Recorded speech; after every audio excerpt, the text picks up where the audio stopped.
Hi everyone, welcome to my short tutorial today.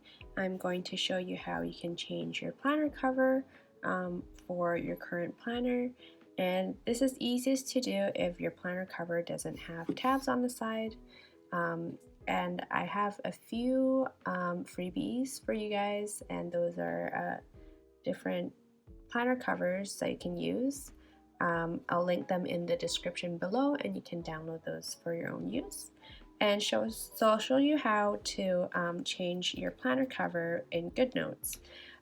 What you need to do is just to tap here and go into the 4 squares here, which will show you an overview of your whole planner.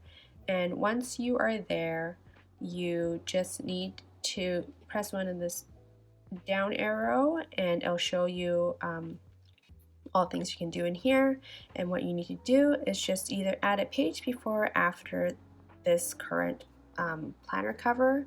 Doesn't matter, I'll just choose before and it'll pop up to show you what sources you want to add your new page. And I'm going to import my planner cover from a file, so I'm using a PNG file. So once I press that, it will just pop up to my iCloud drive, and these are where I store all my covers. And so I'm just going to pick this one and select it, and it's just going to push it onto the page. And now that it's on here, I'll close it and go to the first page, and there you go. This is your new planner cover. You can either keep it as is, or you can go back here and delete this old one so that you can just have one cover.